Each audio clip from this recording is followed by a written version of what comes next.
जय राधा माधव कुंज बिहारी।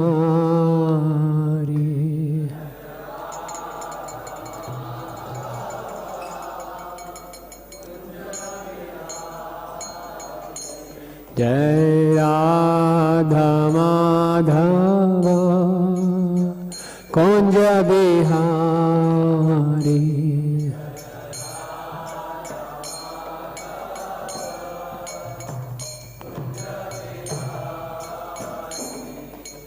गोपी जन वल्लभ गिरिवरधारी।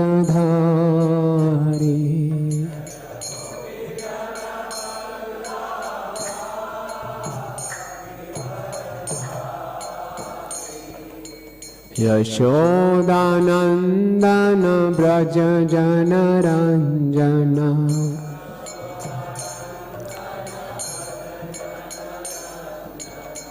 यमुना तीरा वनचारी।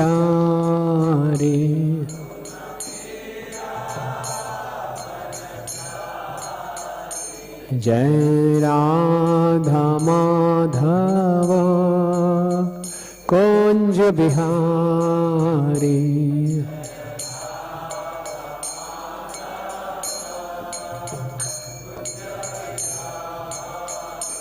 हरे कृष्णा कृष्णा कृष्णा हरे हरे, हरे रामा राम राम हरे हरे।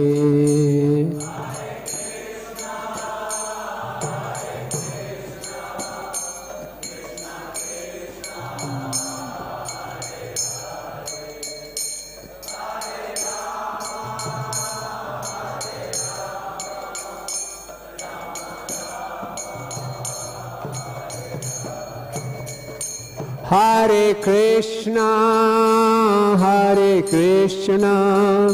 कृष्णा कृष्णा हरे हरे, हरे राम राम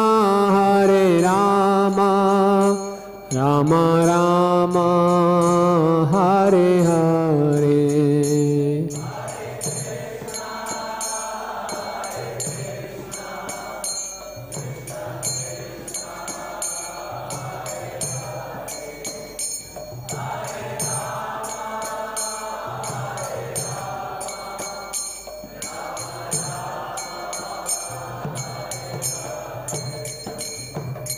हरे कृष्णा कृष्णा कृष्णा हरे हरे, हरे राम राम राम हरे हरे।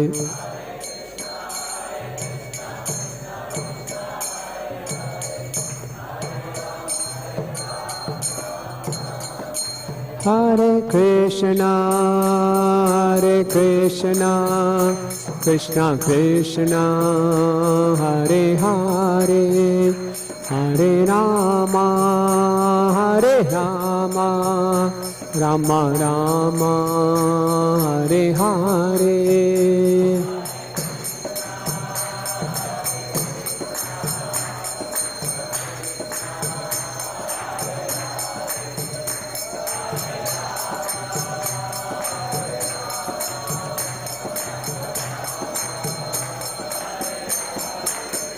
जय प्रभुपदा श्रील प्रभुपदा।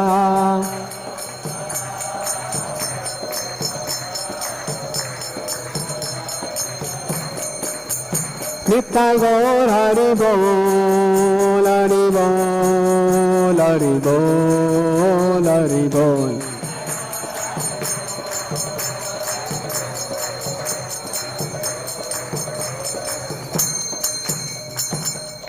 जय विष्णुपाद परमहंस फौजिकाचार्य स्तोत्र श्री श्रीमद हिंदू रामायण के श्री भक्ति वेदांत स्वामी श्रील प्रभुपाद की। इस्कॉन फाउंडर आचार्य Jagat Guru Sevda whole world AC भक्ति वेदांत स्वामी श्रील प्रभुपाद की जय। विष्णुपाद परमहंस फौजिकाचार्य स्तोत्र श्रीमद हिज डिवाइन श्री भक्ति सिद्धांत सरस्वती ठाकुर महाराज प्रभुपाद की अनंत कोटि वैष्णववृंद की नामाचार्य श्री हरिदास ठाकुर की प्रेम से गौ श्री कृष्ण चैतन्य प्रभु नित्यानंद श्री अद्वैत गदाधर श्रीवासदि गौर भक्त वृंद की श्री श्री राधा पार्थ साथी ललिता विशाखा सखी की सीताराम लक्ष्मण हनुमान जी की श्री श्री गौर निताय की वृंद देवी तुलसी महारानी की ग्रंथा श्रीमद् भागवतम की निताय गौर प्रेमानंदे। All glories to the assembled devotees, all glories to the assembled devotees, all glories to the assembled devotees, all glories to Shri Guru and Gauranga, all glories to Srila Prabhupada की जय। ओम नमो भगवते वासुदेवाय।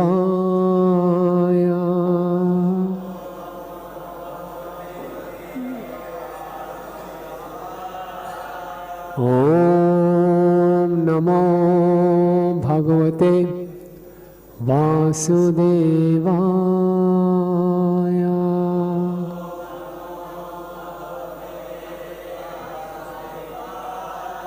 ओम नमो भगवते वासुदेवाय।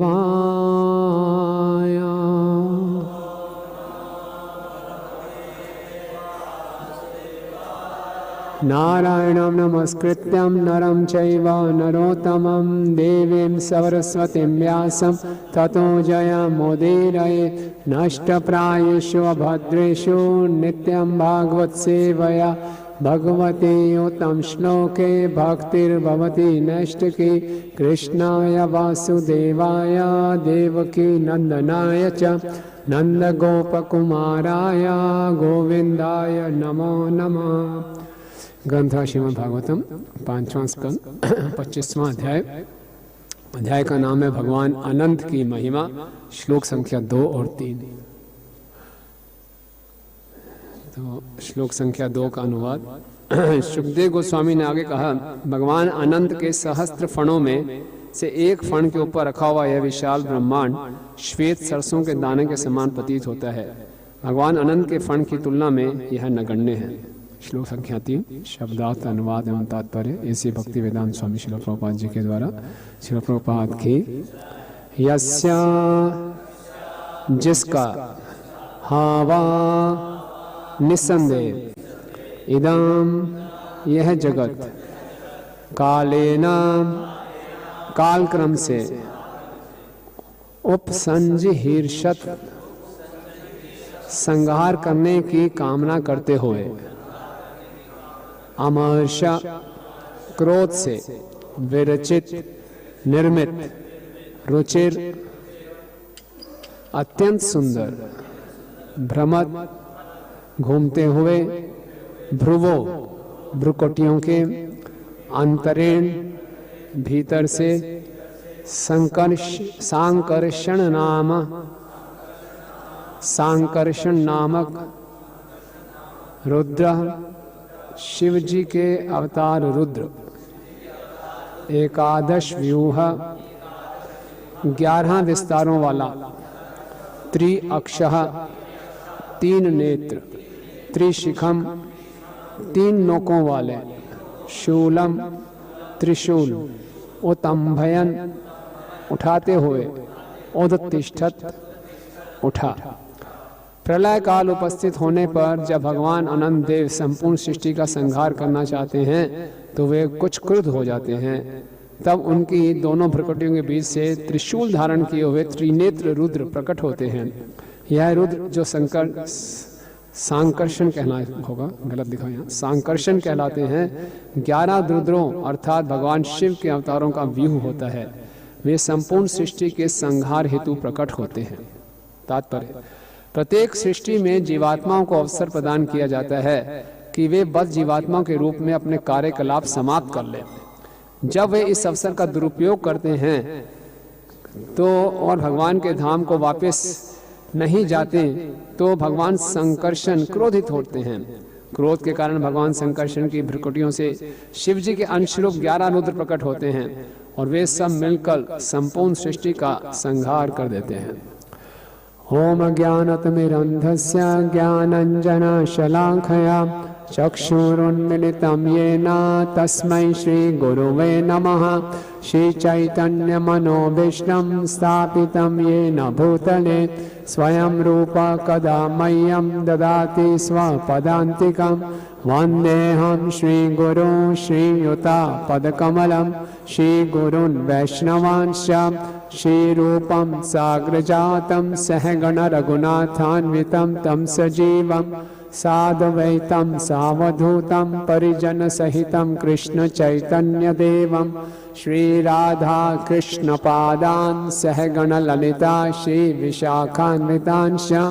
हे कृष्ण करुणा सिंधु दीनबंधु जगत्पते गोपेश गोपिकाकांत राधाकांत नमस्तुते। तप्त कांचन गौरांगी राधे वृंदावनेश्वरी सुते देवी प्रणमामि हरिप्रिये। वाञ्छाकल्पतरुभ्यश्च कृपा सिन्धुभ्येव च पतितानां पावनेभ्यो वैष्णवेभ्यो नमो नमः। जय श्री कृष्ण चैतन्य प्रभु नित्यानंद श्री अद्वैत गदाधर श्रीवासादि गौर भक्त वृंद। हरे कृष्णा कृष्णा कृष्णा हरे हरे हरे राम राम राम हरे हरे। नमः ओं विष्णुपादाय कृष्ण पृष्ठाय भूतले श्रीमते भक्ति वेदांत स्वामिनिति नामिने। नमस्ते सारस्वते देवे गौरवाणी प्रचारिणे निर्विशेष शून्यवादी पाश्चात्य देशतारिणे।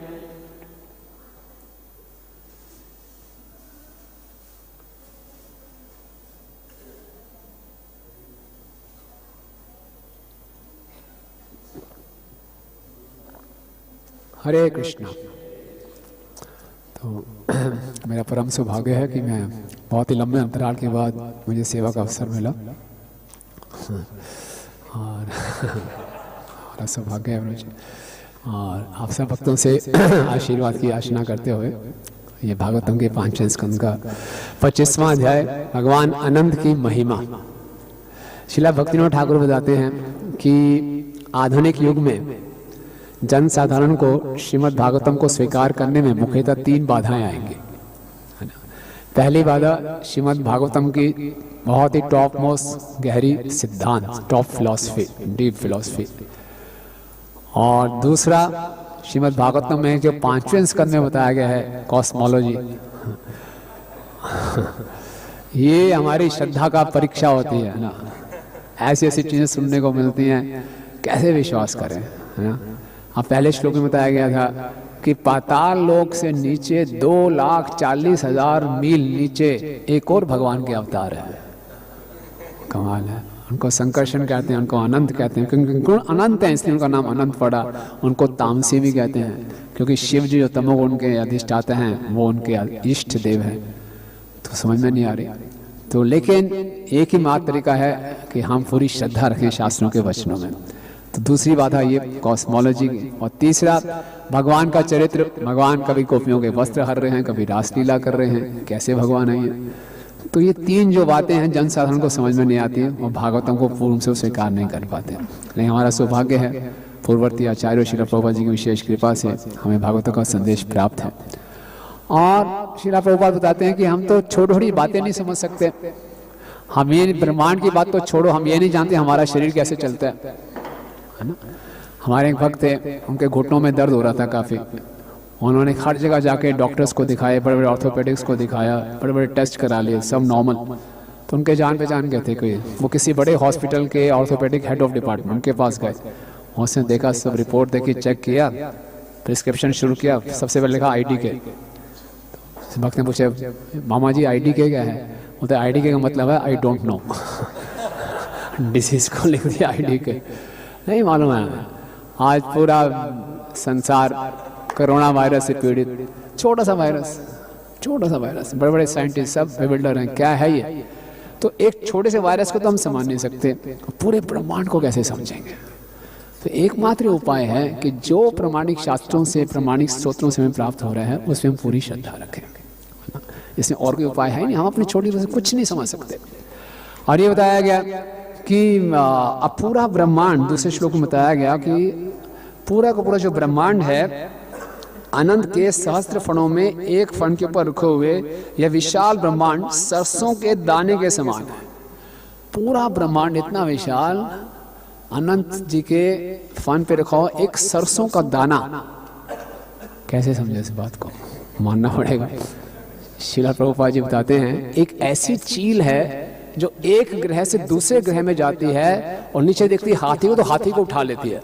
चील हाथी को उठा लेती है, सारे शिष्यों देख और नीचे फेंक देती है, और जब वो मर जाता है उसको खा जाती है। शिष्यों को समझ नहीं आया, बोले आएगा भी नहीं समझ। ऐसी भी चील होती है, एक उड़ती है एक प्लैनेट से दूसरे प्लैनेट में और हाथी को उठा के नीचे फेंक देती है और फिर खाती है। ये बहुत ही विचित्र विचित्र अद्भुत अद्भुत वस्तुएं हैं इस संसार में। और ये तो भगवान की सृष्टि का 1/4 क्रिएशन है, भौतिक जगत। आध्यात्मिक सृष्टि 3/4 है। क्या समझेंगे हम, है ना। तो इसलिए एक सरसों के दाने के समान एक पूरा ब्रह्मांड है, और उस ब्रह्मांड में इतने बड़े बड़े विशाल द्वीप हैं, महासागर हैं, पर्वत हैं, पूरा अंतरिक्ष है, कितने बड़े ग्रह हैं, वो सब मिला के एक सरसों का दाना। आप सोचिए पूरा ब्रह्मांड एक सरसों का दाना, और उस ब्रह्मांड में हम लोग, हमारी क्या स्थिति है ना। बहुत प्रसिद्ध एनेक्डोट है कि तमाल कृष्ण गोसाई महाराज कह रहे हैं अपने मेमोरीज में कि वो टेंपल कमांडर थे। लॉस एंजलिस मंदिर में ला सिएने का जगह थी, वहाँ टेंपल कमांडर थे। एक बार प्रभुपाद जी ने उनको बुलाया, प्रभुपाद जी बोले भागवतम लेके आओ ना। भागवतम लाए तो भागवतम के ऊपर कवर में बड़े आध्यात्मिक पूरे ब्रह्मांड प्लैनेट्स बने होते हैं। प्रभुपाद देख रहे हैं ये आध्यात्मिक जगत असीमित है ना। बोले हाँ सीमित है, असीमित है, लेकिन फिर भी ये भगवान का 3/4 क्रिएशन है। और फिर ये भौतिक ब्रह्मांड है, इसमें भी अनंत कोटि ब्रह्मांड है, और हमारा जो ब्रह्मांड है वो सबसे छोटा ब्रह्मांड है। इस ब्रह्मांड में 7 द्वीप हैं, उसमें से एक अमेरिका है। अमेरिका एक शहर है लॉस एंजलिस। लॉस एंजलिस में एक जगह है ला सिएनेगा, उसमें एक चर्च है। उस चर्च को हरे कृष्णा मंदिर बना देंगे। उस मंदिर में एक छोटा सा जीव है जिसका नाम है तमाल कृष्ण, और वो कहते हैं मैं बहुत महत्वपूर्ण हूँ। क्या स्थिति है देखो। तमाल कृष्ण महाराज कह रहे हैं मैं समझ गया प्रभुपाद की बात। प्रभुपाद जोर से हंसे, मुझे लग गया कि मेरी क्या वास्तविक स्थिति है। और ये वास्तव में बार बार इस बात पे मनन करना चाहिए हमें, कुछ क्या स्थिति है हमारी। और जब तक इस स्थिति को नहीं समझेंगे हम आध्यात्मिक जीवन को अपने जीवन में अनुकूल नहीं कर पाएंगे, है ना। हमारे संसार में बंधे रहने का मुख्य कारण क्या है, मिथ्या अहंकार। अगले श्लोक में यहाँ बता रहे हैं, तीसरे श्लोक में, कि संकर्षण को क्रोध क्यों हो जाते हैं। प्रभुपाद तात्पर्य में लिख रहे हैं कि जो सृष्टि का निर्माण किया गया उसके पीछे भगवान की एक योजना है। योजना क्या, फटाफट काम फिनिश करो वापस आओ। ये संसार एक टॉयलेट के समान है, टॉयलेट में कोई परमानेंट सेटल होने के प्लान्स नहीं बनाता। आजकल वैसे टॉयलेट हम जाएंगे इतने सोफिस्टिकेटेड होते हैं, समझ में नहीं आता, सब कुछ है उसमें। एक किसी के घर में हम लोग के टॉयलेट ऐसा था, पता नहीं चल रहा, घुमाओ यहाँ पानी वहाँ आ रहा है, क्या हो रहा है समझ नहीं आ रहा क्या।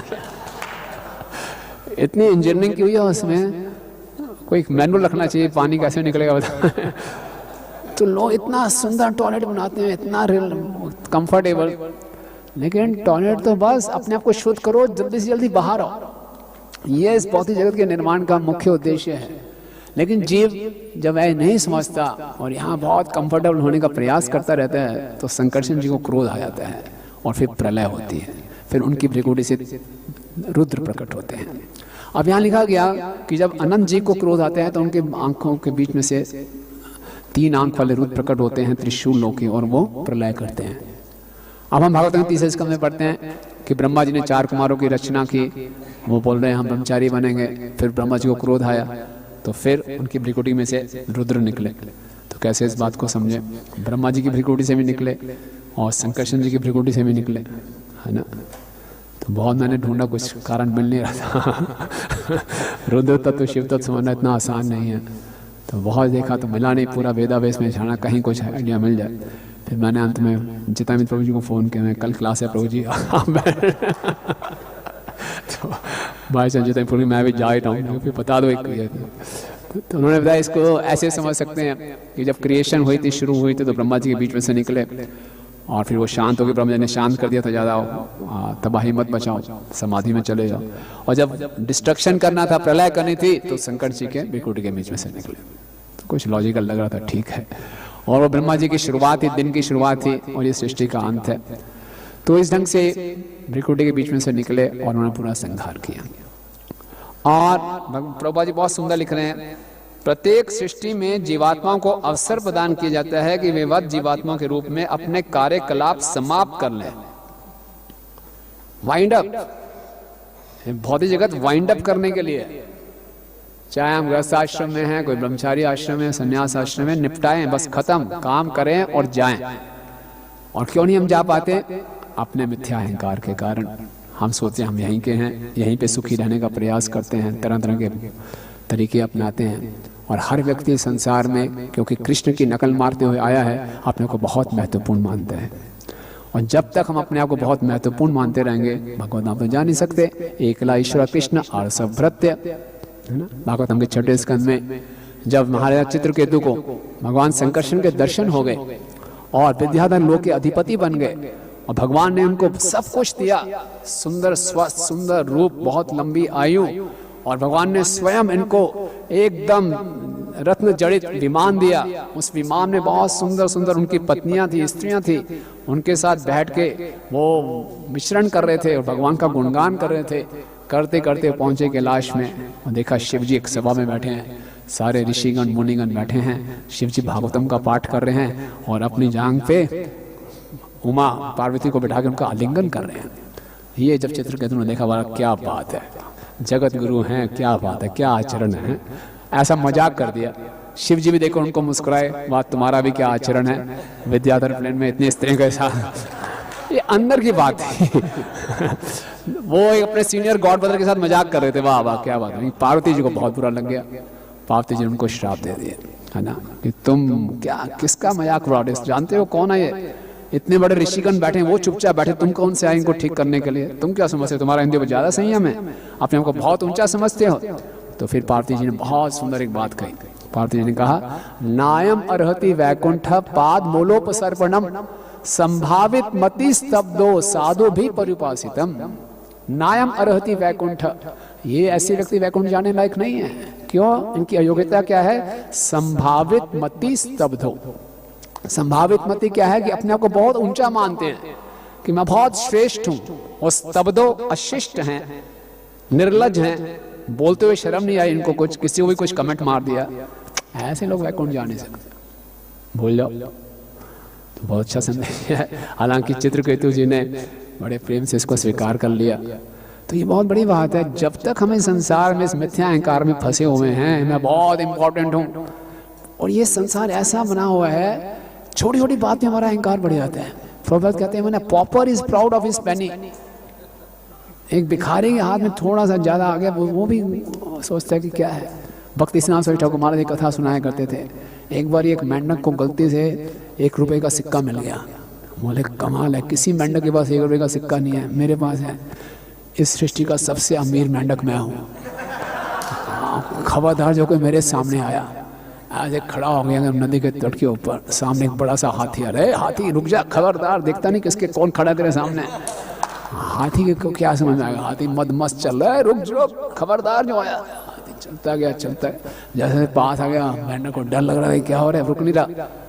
किसी ढंग से हाथी के पैर से वो बच गया, बोले हाँ बच गया। तो हाथी जब आगे निकला, हाथी ने बहुत बड़ा मल त्यागा, उस मल के नीचे बेचारा दबके मर गया।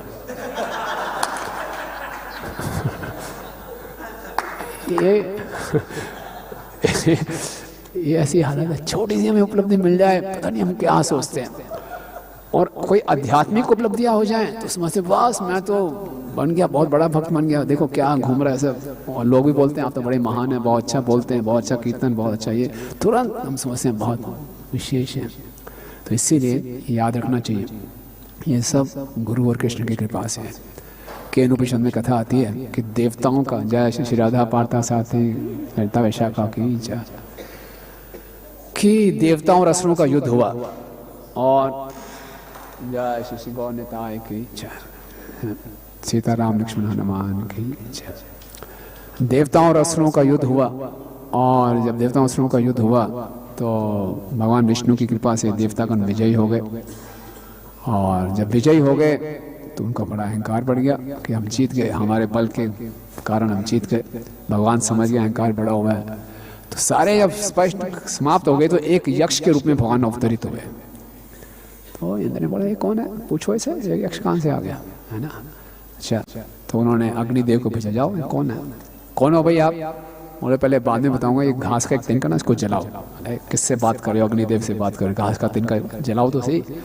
अग्निदेव ने पूरा जोर लगा दिया, घास का तिनका जला ही नहीं, वापस चले गए। बड़ा विचित्र यक्ष है ये तो। फिर वायुदेव के भेजा, भाई कौन है भाई, वो बाद में बताऊंगा, पहले इसको उड़ा के दिखाओ। अरे घास का तिनका कैसे उड़ाना है, पूरा जोर लगा दिया, घास का तिनका उड़ा ही नहीं। वरुण जाए कौन है, गीला करके पानी बरसा दिया, वो गीला ही नहीं हुआ। एक एक देवता आए, सब परेशान। स्वयं इंद्र आए अपना वज्र लेके, देखता हूँ कौन आया, वो भी कुछ नहीं कर पाए। और फिर यक्ष अंतर्ध्यान हो गए, सब परेशानी क्या है, कैसा घास का तिनका, ये यक्ष कौन थे। तब वहाँ पे दुर्गा जी प्रकट होती हैं और बोलती हैं ये जो यक्ष हैं ये साक्षात भगवान थे, आपको बताने आए थे जो आपकी विजय हुई है अपने बल के कारण नहीं, ये घास के तिनके को तो हिला नहीं सके आप, है ना। तो ये हमें याद रखना चाहिए कि हम पूर्ण रूप से भगवान की कृपा पर निर्भर हैं। जिस दिन हमें रियलाइज हो जाएगा हम इस भगवत धाम वापस जा सकते हैं। और ये जो अहंकार बना रहेगा कि मैं करता हूँ, मैं भोगता हूँ, ये हमें संसार में बांध के रखेगा।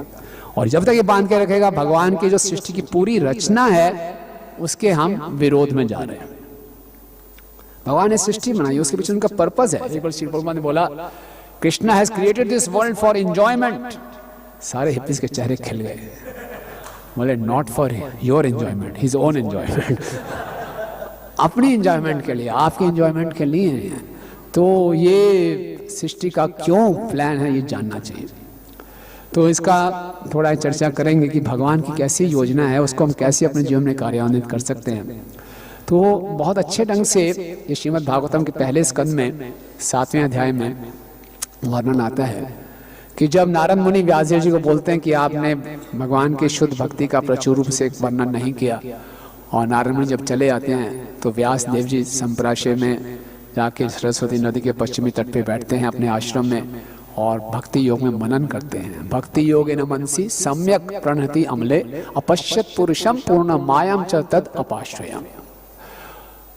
देखते हैं पूरे भक्ति योग में भगवान पे ध्यान लगाते हैं, भगवान की लीलाओं पे ध्यान लगाते हैं तो उनको कृष्ण के दर्शन होते हैं, और साथ ही साथ उनको बहिरंगा शक्ति भगवान की माया देवी के दर्शन होते हैं जो पूर्ण रूप से भगवान पर आश्रित है।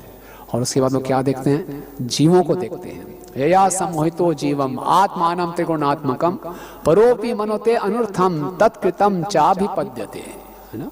कि पूरे जीव जो हैं इस माया से सम्मोहित हुए हैं, 3 गुणों में बन गए हैं। परो अपि, हालांकि वो 3 गुणों से परे हैं। मनुते अनर्थम, अपने आप को इस संसार का मान रहे हैं। तत्कृतम चाभिपद्यते, इसलिए वो ये 3 प्रकार के क्लेशों को सह रहे हैं। इस संसार के नहीं है, जीव आध्यात्मिक है, अपने आप को इन 3 गुणों से बंधा हुआ मान रहा है, इस संसार का मान रहा है, इस कारण से वो दुख पा रहा है। ये पूरा दृश्य उन्होंने देखा। भगवद गीता के 13वें अध्याय में बताते हैं कि प्रकृति पुरुषम चैव विधि अनादि उभवम, कि भगवान की बहिरंगा शक्ति और जीव दोनों ही अनादि हैं। जीव कब से कैसे माया में फंसा, प्रभुपाद जी इसके तात्पर्य में लिख रहे हैं, ये इतना महत्वपूर्ण नहीं है। और जीव गोस्वामी जी भी तत्संदर्भ में इसकी बड़ी चर्चा करते हैं। बोले जीव कैसे फंसा, क्यों फंसा, बोले ये आप जान ही नहीं सकते। एक ही शब्द से इसका उत्तर मिलेगा, क्या, अनादि, अनादिकाल से। कैसे, क्यों फंसा, बोल रहे ना विद्यते आदि कारणम ययौ। जब किसी चीज का कोई कारण नहीं होता उसको अनादि कहते हैं। जीव माया में क्यों फंसा, अनादि काल से है, कोई कारण देख नहीं सकते। किसी चीज का कारण तब मालूम कर सकते हो जो आपके सामने घटित हो घटना, मैंने देखा जी ऐसा हुआ तो ये कारण है। आप कुछ ऑब्जर्व कर सकते हो, आप कुछ माप सकते हो, जान सकते हो, कुछ कर नहीं सकते। बिगिनिंगलेस है, जब से देखा ऐसे ही है, बिगिनिंगलेस है, तो क्या कारण मालूम करेंगे। तो उत्तर क्या है, क्यों फंसा, अनादि। कब फंसा, फिर टाइम का रेफरेंस आ गया, कब फंसा, ये भी अनादि। तो ये भूल जाओ। प्रभुपाद लिख रहे हैं तात्पर्य में, केवल परम पुरुषोत्तम कृष्ण ही जानते हैं ये सब क्या हुआ, कैसे हुआ, क्यों हुआ। उसकी चिंता मत करो, अब यहाँ से निकलने का प्रयास करो। ओके, तो हम फंसे हुए हैं।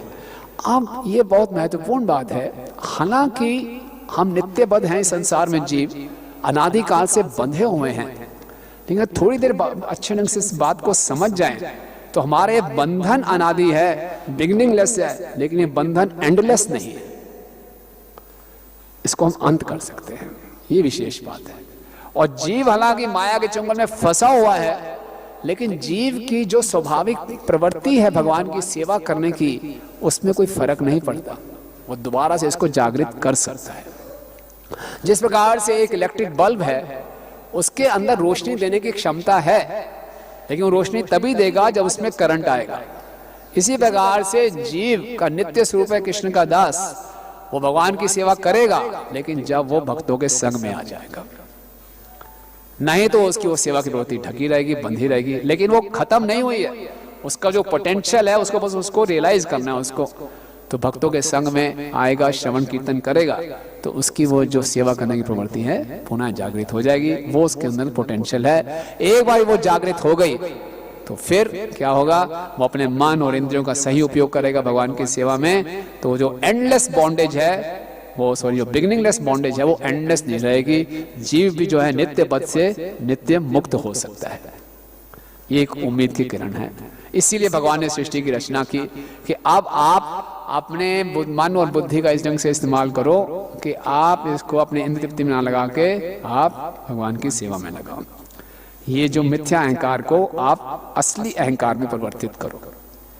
अब हम देखते हैं इस संसार में, आप हमारे पंजाब मंदिर के बाहर क्लब रोड में बहुत बड़े बड़े हेयर क्लिनिक है आजकल, यहाँ पर साउथ दिल्ली मैंने देखे नहीं, बड़े अरे Mystic Hair Clinic, Hair Point, Art of Hair, पता नहीं क्या क्या करके हैं, प्लास्टिक सर्जरी। और उसमें आप सोचिए, जब कोई व्यक्ति प्लास्टिक सर्जरी कराता है या अपने सर पे बाल उगवाता है आर्टिफिशियल रूप से, तो बहुत पीड़ादायक प्रोसेस है, पता नहीं क्या क्या इंजेक्शन केमिकल्स लगा के एक बाल उगता है, इतने हजार रुपए खर्च करके, और फिर प्लास्टिक सर्जरी करके यहाँ से उठा के नाक सीधा किया, ये मुंह मोटा किया, क्या किया, कुछ करके बहुत कष्टदायक है।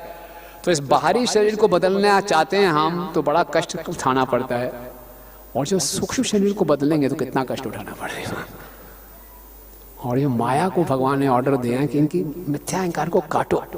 जब मिथ्या अहंकार कटता है तो बड़ा कष्ट होता है, लेकिन हमें जब पर्पस पता होगा कि क्यों मिथ्या अहंकार काटा जा रहा है, तो हम खुशी खुशी कटवा लेंगे इसको। जो जिसने लगता है मैं सुंदर दिखना चाहता हूँ, बोले जो मर्जी हो, जितना पैसा लगे लगे, मैं गंजा नहीं दिखना चाहिए, बाल दिखना चाहिए। मैं शर्म आती गंजा में बाल उगाओ मेरे, है ना, कि मेरा चेहरा ठीक नहीं है, मैं बूढ़ा लग रहा हूँ, मेरे को जवान दिखना है, जो कष्ट होना हो, मेरा अच्छा जवान दिखना चाहिए। बेचारा कितना कष्ट रहेगा कि किसी ढंग से मेरा शरीर ठीक दिखे। पूरा खेल ये सूक्ष्म शरीर का है। प्रभुपाद कहते हैं Krishna consciousness the training of subtle body, सूक्ष्म शरीर का प्रशिक्षण है। इसमें जब इसको बदलाव करेंगे, अहंकार को थोड़ा ऊपर नीचे करेंगे, तो तकलीफ तो होगी होगी, लेकिन एक बार हमें पता चल जाए कि ये हो रहा है, किस लिए हो रहा है, तो फिर इसके बड़े साथ इसमें कोऑपरेट करेंगे, फिर बड़ी आसानी से हो जाएगा। अब प्रश्न ये होता है, कृष्ण को हम रोज कहते हैं हे कृष्ण करुणा सिंधु, बड़े करुणा के सागर है, वो उनके बच्चों पे इतने कष्ट हो रही है, माया देवी इतने कष्ट कर रही है, माया को रोकते क्यों नहीं कृष्ण? क्यों नहीं रोकते माया को? क्या कहना आपका? कौन पिता अपने बच्चों को इस तरह से कष्ट पाते हुए देखेगा? माया को रोक दे, मत करो मत करो मत करो, बच हो गया बच्चा, छोड़ दो इसको। क्यों नहीं रोकते? सीखेगा नहीं। यस,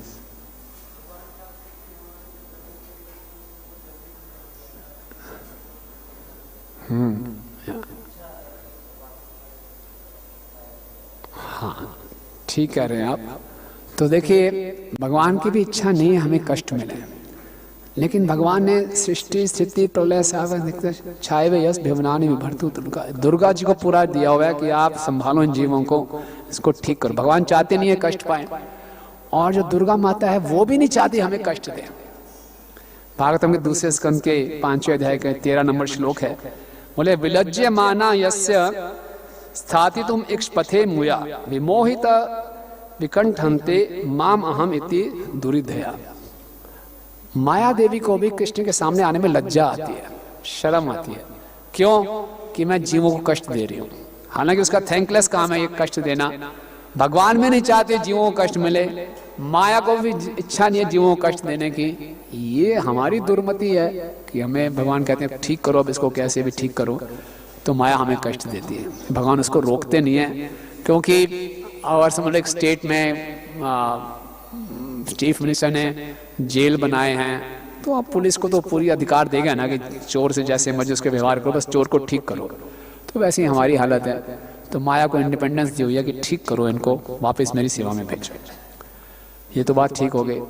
और भगवान ने भी कहा देवी ईश्वर गुणमयी मम माया दुरत्ना मम माया माँ में भी प्रबंधनते माया में तम तरंती थे।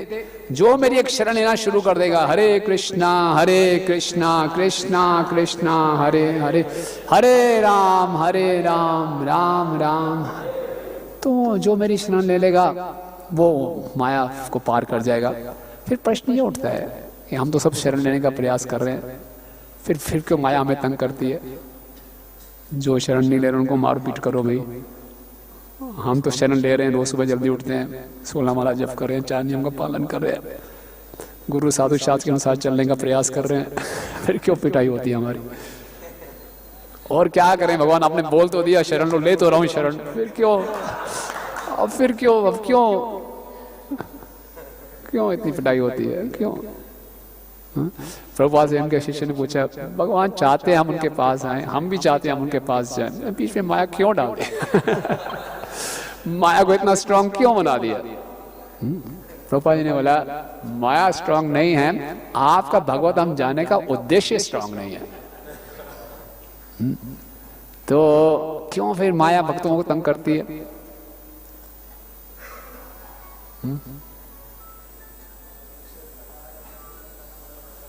हाँ, फटाफट करो। माया बहुत ही बढ़िया कस्टम एजेंट है, कोई उत्पाती जीव ऊपर ना पहुंच जाए। यहाँ तो जितना मर्जी उत्पाद मचाना ठीक हो जाओगे, वहां यहाँ के ऊपर वायरस डाल दिया आपने। कृष्ण भी बोलेंगे रासलीला कर दी, कौन आ गया बीच में डिस्टर्ब कर दिया, तो बेसुरा कोई आ गया वहां पे, तो इसीलिए बोले नहीं, अपना सुर मिला के आओ नीचे, पूरी प्रैक्टिस करके आओ, फिर जाएंगे भगवत धाम। तो माया हमें टेस्ट कराती रहती है। एक गाड़ी भी बाहर निकलती है, ओके टेस्टेड के लिए उसको हर जगह से टेस्ट किया जाता है, ऊपर नीचे फेंका जाता है, तब जाके उसको टेस्टेड बोला ओके बोला जाता है। तो जीव कोई भगवत धाम जाना है तो माया पूर्ण रूप से टेस्ट करती है, हर प्रकार का उसको देगी, बहुत उसको यश भी देगी, बहुत उसको अपयश भी देगी, शारीरिक मानसिक कष्ट भी देगी। सब में से वो निकलते हुए बोलता रहे हरे कृष्णा कृष्णा कृष्णा हरे हरे, हरे राम राम। फिर माया बोले ओके टेस्टेड, जाओ वेरी गुड। तब है तो ये मालूम होना चाहिए कि जब माया के द्वारा हमारे जीवन में समस्याएं आती हैं, ये बहुत अच्छा मौका है कि माया हमें पुश कर रही है कि जाओ, अपने त्रिशूल से मार रही है, जाओ भगवान की शरण में, और गहराई में जाओ शरण में। हम सोचते हैं नहीं हम अपना कोई जुगाड़ करेंगे, पहले ये ठीक कर लूँ वो ठीक कर लूँ, भगवान के चरण तो हमेशा ही रहेंगे, कभी भी चला जाऊंगा। पहले हम भक्ति में आने के बाद भी हमारा कई बार लक्ष्य बदल जाता है। हम सोचते हैं पहले छोटी छोटी समस्याओं को ठीक कर लूँ, बाद में भगवत धाम तो जाना ही है, वो मना थोड़ी कर रहे हैं, लेकिन पहले इसको ठीक कर लूँ, और इसी में पूरा जीवन निकल जाता है। तो जो ऐसे मर्जी स्थिति हो, हमने क्या करना है, इसको वाइंड अप करना है। हर परिस्थिति में अपने जीवन के लक्ष्य को भूलना नहीं है कि मुझे भगवत धाम वापस जाना है, भगवान की शुद्ध भक्ति करने का प्रयास करना है। तो ये जब समस्याएं आती हैं, इसमें एक भक्त को मौका मिलता है ज़्यादा अंतर्मुखी हो जाए, ज़्यादा गहराई से शरण ले, है ना। और ऐसे में उसको एक चीज़ जो सबसे ज़्यादा बचाती है वो है भक्तों का संग। सताम प्रसंगा मम वीर्य संवेद भवन्ते हित कर्ण रसायना कथा तज्जोशनादाशु अपवर्ग वर्तमनि श्रद्धा रतिर भक्ति अनुक्रमश्यति। सताम प्रसंगात प्रकष्ट रूपेण संग प्रसंगात, भक्तों का बहुत गहराई से संग करना चाहिए। भक्तों का संग कोई इंफॉर्मेशन लेने के लिए नहीं है। कई बार भक्तों का संग कुछ इन्फॉर्मेशन लेने के लिए, ये अच्छी बात बता दी, ये अच्छी बात बता दी।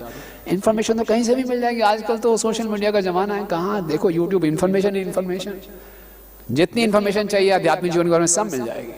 लेकिन जो भक्तों का प्रसंग करने का अर्थ है, भक्तों के हृदय के भावों को जानने का प्रसार करना, उनके हृदय में जो कृष्ण के प्रति गुरु के प्रति आसक्ति है उसको लेने का प्रयास करना, उनका जो भक्ति में सर्विस एटीट्यूड है उसको जानने का प्रयास करना, ये सताम प्रसंग। जब ऐसा करते हैं तो क्या होता है, भवंति हित करण रसायना कथा, जो भगवान की सुंदर कथाओं का वर्णन होता है उसमें जो रसायन मिलता है, जो टॉनिक मिलता है, वो हमें शक्ति भी प्रदान करता है, हमें इम्यूनिटी भी प्रदान करता है। हमारे लिए इन्फेक्शन क्या है, ये भौतिक जगत का आकर्षण।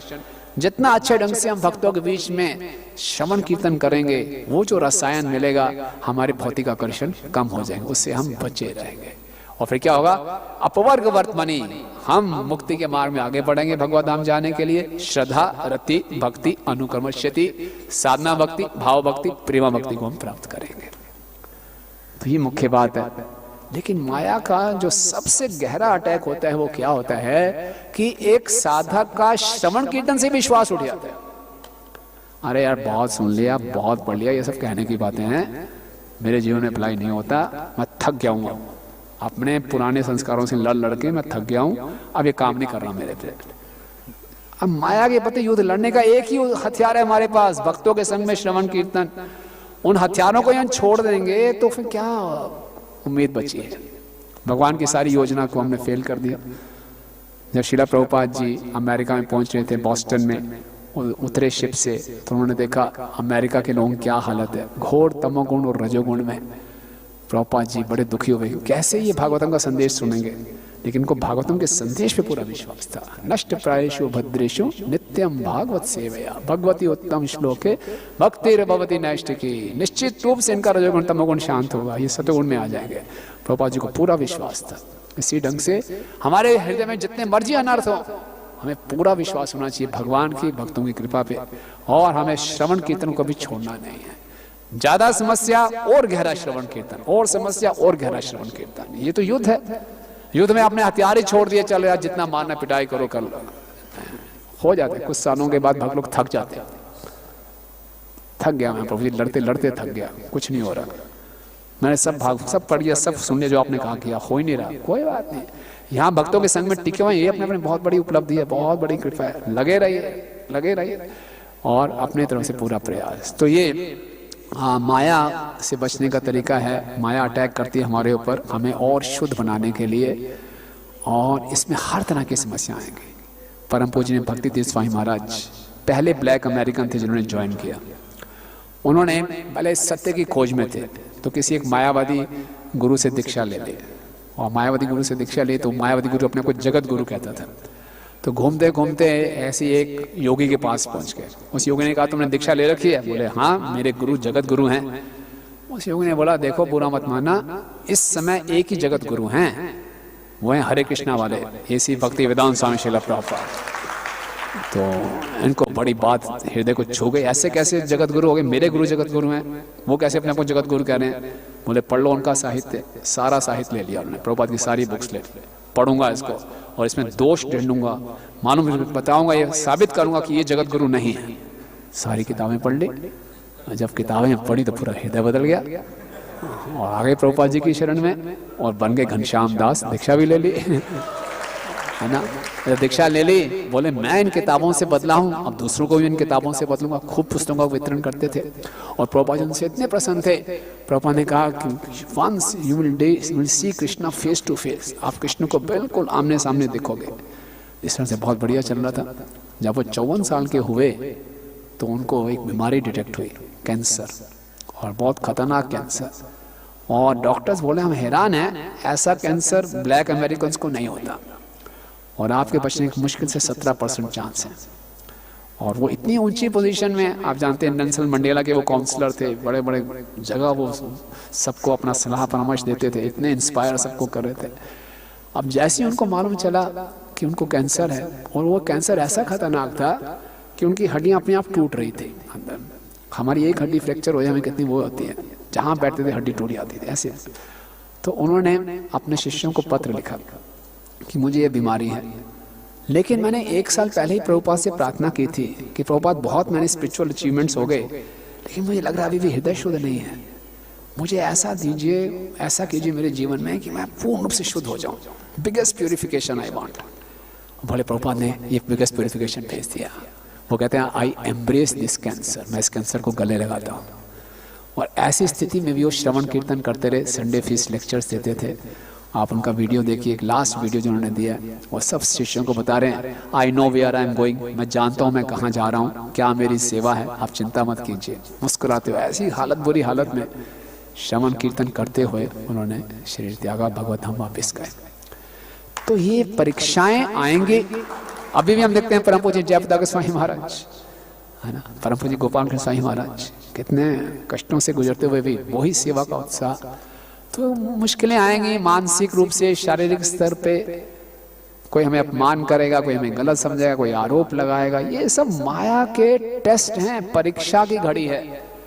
और श्रवण कीर्तन को गहरा कर दें और भक्तों का संग गहरा करें, ये भगवान की योजना है, इसको समझना है।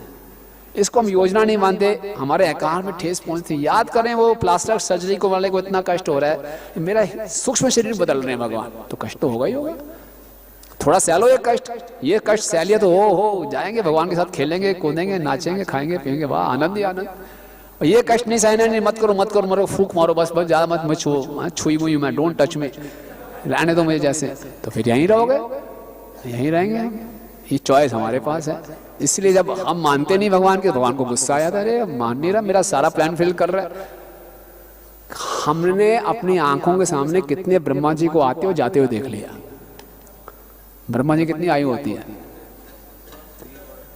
311 ट्रिलियन ईयर्स, हिंदी में पता नहीं क्या बोल रहे हैं, खरबों खरबों खरबों साल, और हमारे सामने कहीं आए चले गए।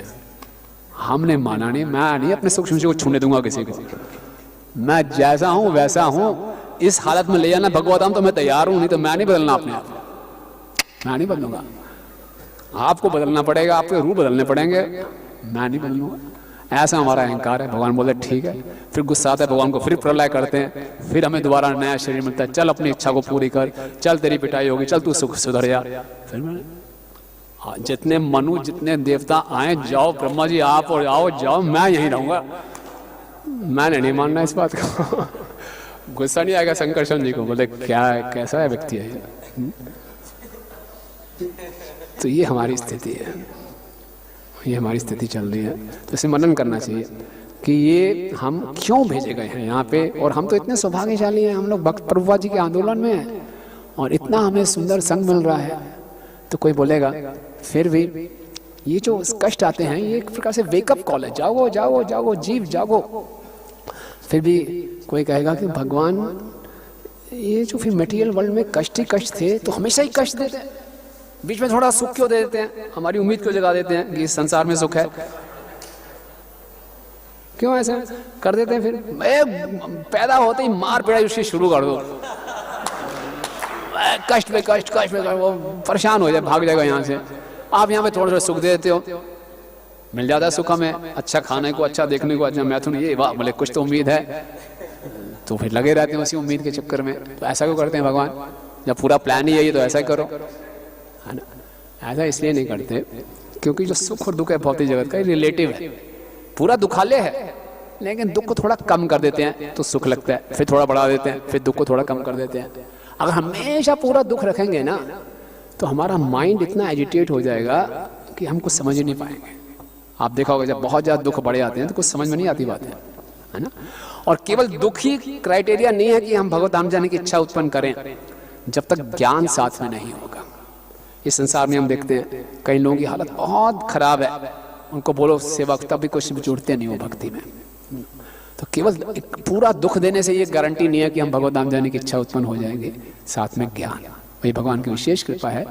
भगवान हमें यहाँ संसार में भेज रहे हैं, साथ में समय समय पर खुद अवतरित होते हैं, खुद अवतरित होते हैं, शास्त्रों को भेजते हैं, साधुओं को भेजते हैं, गुरु को भेजते हैं, भक्तों का संग देते हैं कि समझ जाओ ये पूरा प्लान है, ये मेरा योजना है, तुम मेरे ही संतान हो, मेरे ही अंश हो, ऐसे ऐसे भटक गए हो, ऐसे वापस आ जाओगे, तो पूरा प्लान है मेरा, पूरा हमें भक्तों के संग से, गुरु साधु शास्त्र से मालूम चल जाता है, बस हमें केवल इसको कोऑपरेट करना है। तो भगवान की पूरी योजना प्रभुपाद कह रहे हैं टू स्टेप योजना है, माया द्वारा प्रताड़ित और कृष्ण द्वारा सारी शास्त्र दिए गए हैं, गुरु साधु हैं वो हमें खींच लेंगे। माया पुश करेगी, गुरु साधु शास्त्र में पुल करेंगे, हम भगवत धाम चले जाएंगे।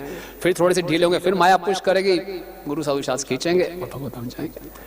तो ये पूरा प्लान है। और फिर इसके बाद वेदव्यास जी ने क्या देखा, बहुत सुंदर देखा कि जो जीव हैं ये फंसे पड़े हैं। तो फिर उन्होंने बोले अनर्थम उपशमम साक्षात भक्ति योग अधोक्षजे लोकस्य अजानता विद्वान चक्रे सात्वत संहिता, है ना, कि ये जीव अनर्थों में अननेसेसरी अनावश्यक फंसा हुआ है और दुख पा रहा है, और इसका बड़ी आसानी से इसको मुक्ति मिल जाएगी। क्या? भक्ति योगा अधोक्षज, कृष्ण की भक्ति योग में लग जाए। लोकस्य जानते, लोग ये जानते नहीं मेरे दुखों का कारण क्या है, भक्ति योग नहीं करा इसलिए दुख का कारण है। लोकस्य जानते विद्वान चक्रे सात्वत संहिता, इसलिए वेदव्यास जी ने ये भागवतम की रचना की। और भागवतम कैसा है, यस्य वै श्रूयमाणायाम कृष्ण परम पुंसो, जिसके केवल श्रवण करने मात्र से भक्ति उत्पादिते पुंसाम शोक मोह भयापहा, चार चीजें हो जाएंगी भागवतम सुनते ही, भक्ति हृदय में उत्पन्न हो जाएगी, शोक से, मोह से और भय से मुक्ति मिल जाएगी। बस पूरा योजना है। श्रीमद् भागवतम आ गई, श्रील प्रभुपाद जी ने भागवतम दे दी, और हम अब क्या करें, पूरा भागवतम के अनुसार अपना जीवन जिए। अभी हमने भद्रपूर्ण में भागवतम का बांटा, आपका मंदिर 3rd आया है ना, बड़े मंदिर कैटेगरी में, और पंजाबी बाग 2nd आया मीडियम टेम्पल कैटेगरी में। तो बहुत अच्छा, अभी हम भगवद गीता भी बांटेंगे। नहीं, प्रभुपाद कह रहे हैं भागवतम भगवद गीता बांटनी भी है, पढ़नी भी है, और अपने जीवन में बतानी है ना। एक बार मायापुर से हमारे यहाँ भक्त आए थे, हरि लीला प्रभु, बहुत अच्छी बात बोली उन्होंने। बोले हम अक्सर क्या समझते हैं कि Shrimad Bhagavatam is for preaching and life is for living. Bhagavatam का खूब प्रचार करो, बड़ी बड़ी कथा करें, सप्ताह दें, और लाइफ अपना जीवन है, लाइफ इज फॉर लिविंग। तो थोड़ा उल्टा कर दो, Shrimad Bhagavatam is for living and life is for preaching, है ना। ये प्लान है कि भागवतम को पढ़ें, समझें, अपने जीवन में उतारने का प्रयास करें, और ये जीवन प्रचार के लिए।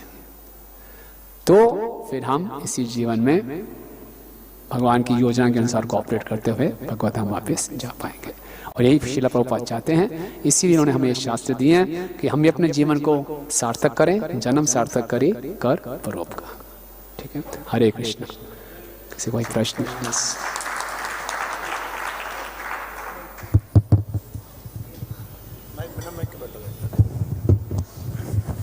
इसमें 2 प्रश्न है प्रभु जी। इसमें जैसे हम बाहर जाते हैं तो एक व्यक्ति ने मेरे से एक प्रश्न पूछा था कि व्हाई इज योर कृष्णा सो मतलब possessive, he wants everyone to worship him and then only you can be happy. He has created a system in such a way that without worshipping me you cannot be happy. So if at all there was love, उन्होंने बोला if at all there was a love, he should support us to be happy in whatever way he wants to be happy. उन्होंने system ही ऐसा बना रखा, मुझसे प्रेम करो तभी खुश होगे। तो दादागिरी, हाँ दादागिरी कर रखी है। तो इसका क्या है? दादागिरी बिल्कुल है, दादागिरी। Krishna is aristocratic transcendental jealous lover. Aristocratic है, ट्रांसडेंटल है, जेलस है, किसी और से प्रेम नहीं करोगे।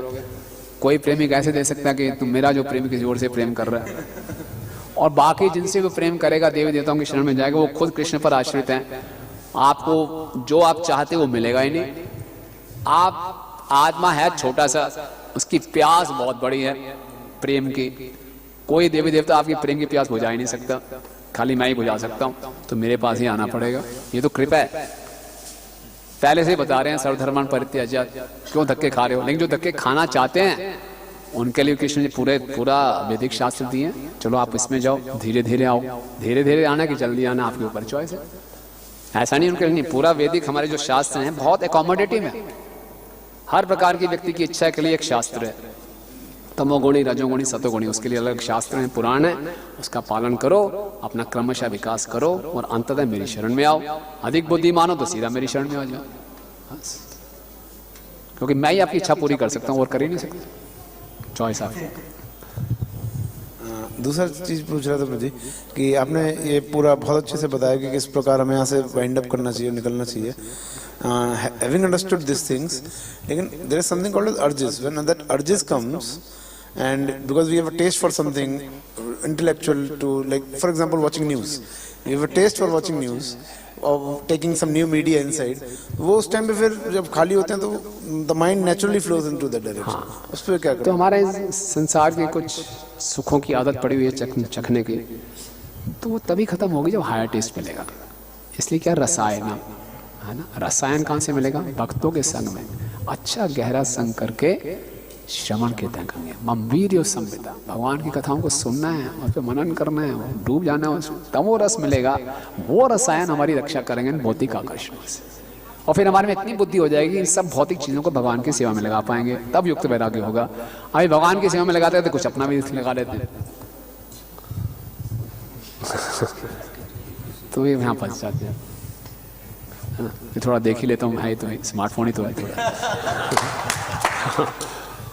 तो भगवान की सेवा में लग रहा है और मेरी सेवा में लग रहा है, काम हो रहा है तो ये हो जाता है। यस प्रभु जी।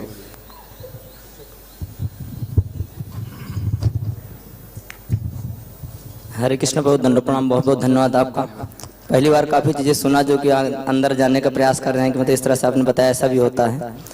प्रभु जैसे गुरु महाराज जी भी कहते हैं, सभी भक्त भी कहते हैं कि हमारी 16 माला सुबह हो जाती है तो पूरा दिन हम सारे कार्य अच्छे से कर सकते हैं। लेकिन मेरा शेड्यूल कुछ इस प्रकार का, मैं 6:45 बजे मंदिर से निकल जाता हूँ, मुझे ऑफिस जल्दी निकलना होता है, तो मेरी 16 माला नहीं हो जाती। मैं काफ़ी संघर्ष कई साल से कर रहा हूँ, तो इसके लिए कुछ उपाय बताएं जिससे मैं अपनी 16 माला सुबह घर पे ही करके जाऊँ। थोड़ा जल्दी उठ जाइए, जल्दी सोइए, जल्दी उठिए, लाइफ को इस ढंग से मोल्ड कीजिए। 10 बजे सोता हूँ, 4 बजे जगता हूँ। और जल्दी सो जाइए, कोशिश कीजिए, अगर संभव है तो कोशिश कीजिए। प्रभुपाद कहते हैं अपने जीवन को इस ढंग से ढालिए कि हम हमेशा माया से बचे रहें, भक्तों के संग में रहें, हमारी आध्यात्मिक प्रकृति बनी रहे। तो जो संभव करिए। समझ ये भी नहीं हो पा रहा तो जॉब बदलने का कुछ कीजिए। ये अर्जेंट बात है, इसको हम टाल नहीं सकते। टलता रहेगा तो मुश्किल है ना। है ऐसी तो कठिनाइयाँ हैं, इस संसार का जो शहरी जीवन बहुत कठिन है, जटिल है, लेकिन अब जितना आप बेस्ट कर सकते हैं प्रयास कीजिए। थैंक यू प्रभु। यस ब्रजेंद्र प्रभु। यस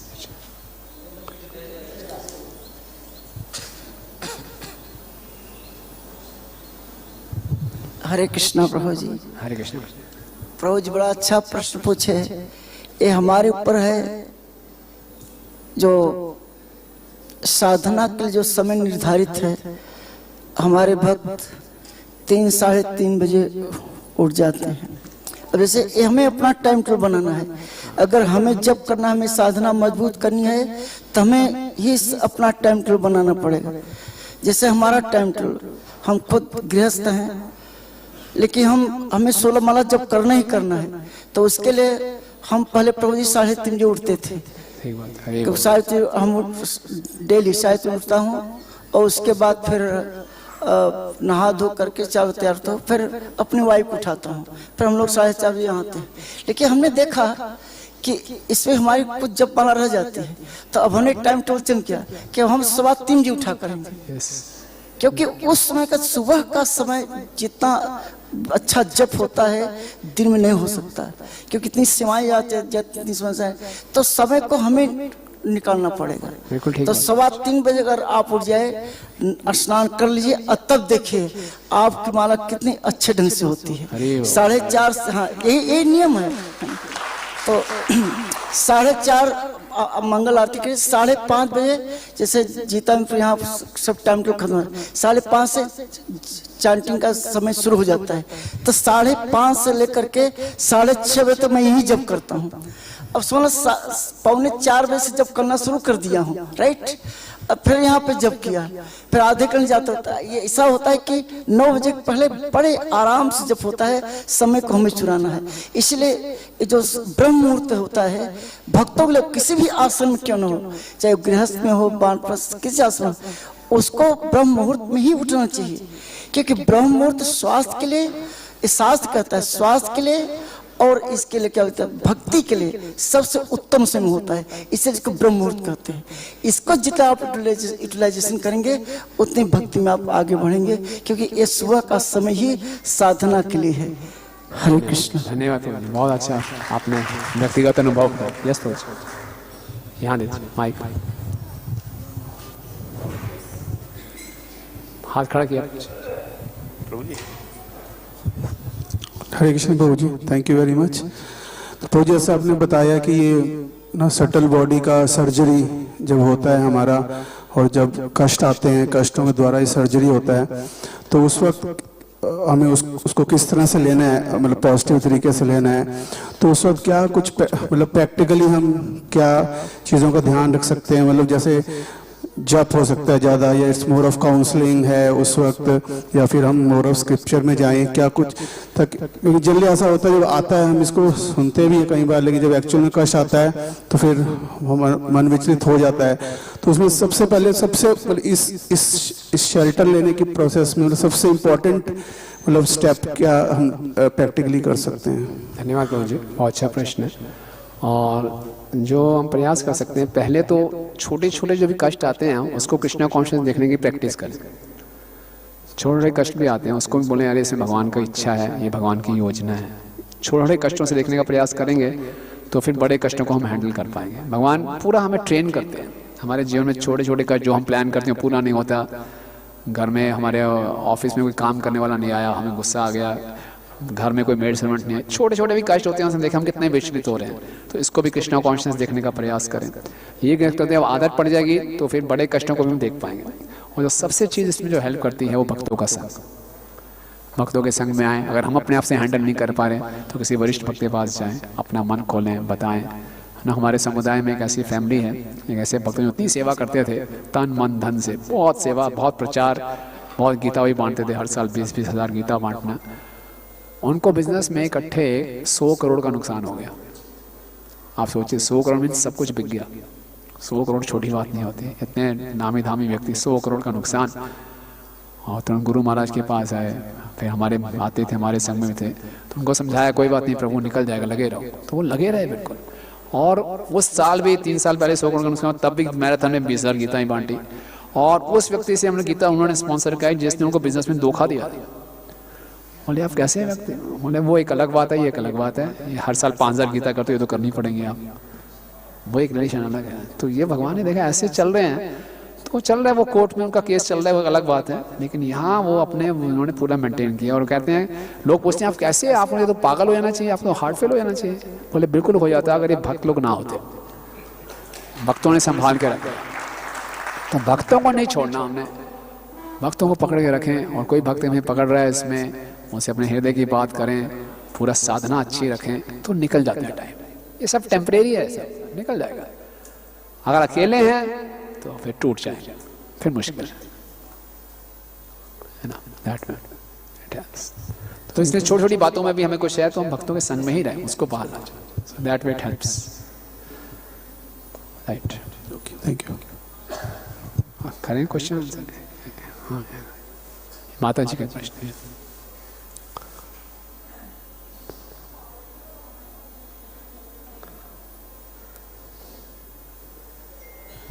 हरे कृष्ण प्रभु जी। तो जैसा आपने बताया, तो मतलब जब वो प्रॉब्लम्स आती है तो दूसरों को हम दोष ना दे, वो कैसे कि किसी की, मान लीजिए किसी ने हमें मतलब गलत वर्ड्स बोले तो हम वो कृष्ण की वो देख रहे हैं कि कृष्ण की कृपा है, बट कहीं ना कहीं हमारा उस व्यक्ति के प्रति भी नेगेटिविटी आती है। तो वो कैसे वो चीज़ ना आए हमारे अंदर कोई भी सिचुएशन में, तो वो कैसे हम कर सकते कि दूसरों को हम ब्लेम ना करें। जैसे कुंती महारानी की प्रार्थना थी कि मतलब आप कष्ट दीजिए, पर हमारी सिचुएशन जैसे कई बार हम कष्ट तो आ जाते हैं, बट हम उसको कृष्ण की कृपा भी देख रहे हैं, बट फिर भी हम दूसरों पे ब्लेम करने की वो टेंडेंसी या इनकी वजह से ये हो गया, तो उससे कैसे मतलब हम कर सकते हैं? देखिए माता जी, ये हमारी नेचुरल टेंडेंसी है। कुछ हमारे साथ गलत हो जाए तो बोले मैं तो ठोकूं, ये गलत है।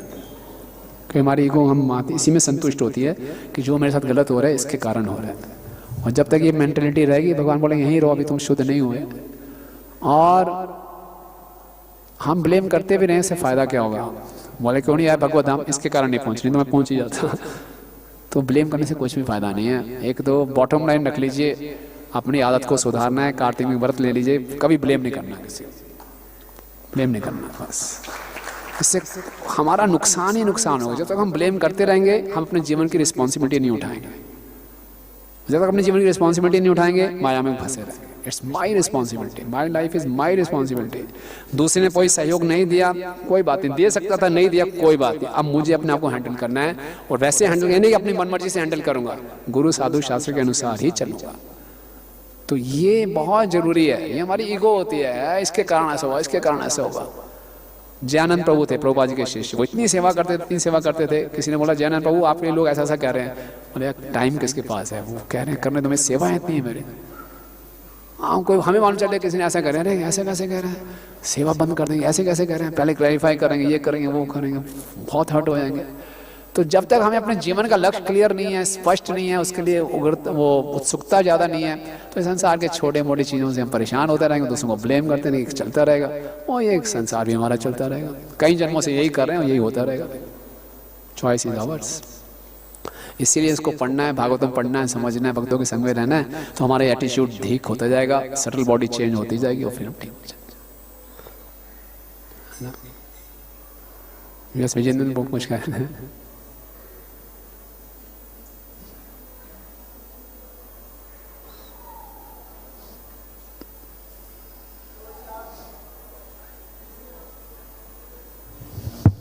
आपने पहले ही समझा दिया था इस बात को कि जो भगवत गीता है उसको हमें पढ़ना भी चाहिए और समझना बहुत आवश्यक है, और समझने के बाद अपने जीवन में उतारना ये बहुत आवश्यक है। आज पूरे संसार के प्रभु यही समस्या है कि लोग गीता पढ़ते नहीं, जो आजकल अपने आप तथाकथित पंडित हिंदू कहते हैं, ये बिल्कुल नहीं पढ़ते। हमारा अनुभव है, आप जाइए, मैं अभी गया था बिहार में प्रचार करने के लिए, मधुबनी क्षेत्र में गीता बांटने के लिए। वहाँ के ब्राह्मण बड़े बड़े पंडित सब अपने आप को पंडित कहते हैं और सब मांसाहारी हैं, दारू पीते हैं।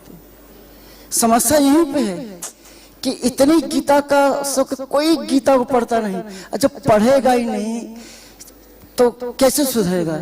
सुधरता वही जो सुनता है।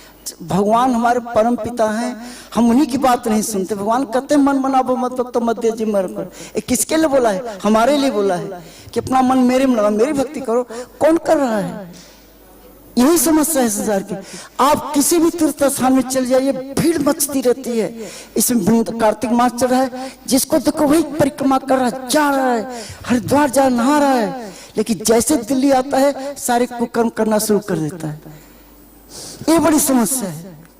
लोग अपने पांव कुल्हाड़ी खुद मार रहे हैं, है ना? और दोष भगवान को हमारे कष्ट क्यों दे रहे हैं? धृतराष्ट्र को भगवान ने ही समझाया। उसने जब पूछा, महाभारत युद्ध खत्म हो गया, कि हमने कौन सा ऐसा कर्म किया था कि हमारे सब पुत्र मारे गए मेरे सामने, तब भगवान उसको पिछला बताया कि तुमने ऐसा कर्म किया था। तो इंसान अपने कर्मों से गिरता है, अपने कर्मों से उठता है, उसको न कोई गिराता है न कोई उठाता है। धन्यवाद। सारे कर्मों का ही फल है, है ना? आप खुद सोचिए कि भगवान पांचों पांडवों के साथ थे, तब उनको इतना कष्ट झेलना पड़ा। सोचिए इस बात को। वो तो भगवान तो उनके साथ थे, फिर कितना कष्ट छोड़ना पड़ा। कुंती माँ दुखी मांगती हैं।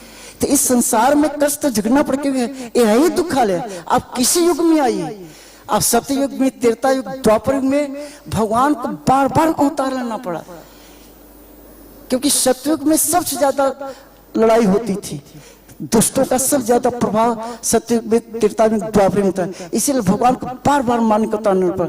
कलयुग इसलिए अच्छा है कि अब देवता भी आनंद रह रहे हैं, यहाँ भी ज्यादा अत्याचार है। भगवान कहते हैं हरि नाम रूप में आ जाते हैं, कली काले नाम रूप कृष्ण अवतार, इसीलिए चेतन महाप्रभु आए, है ना? हम हरि नाम लें, यही से हमारा बचाव है और कुछ नहीं। धन्यवाद आप सबका बहुत, और सब लोग आशीर्वाद दीजिए और प्रार्थना करिए कि हम सब मिलके जो ये संदेश है इसको अपने जीवन में उतार सके। आप सबका बहुत बहुत धन्यवाद। ग्रंथराज श्रीमद् भागवतम की, जगत गुरु श्रील प्रभुपाद की।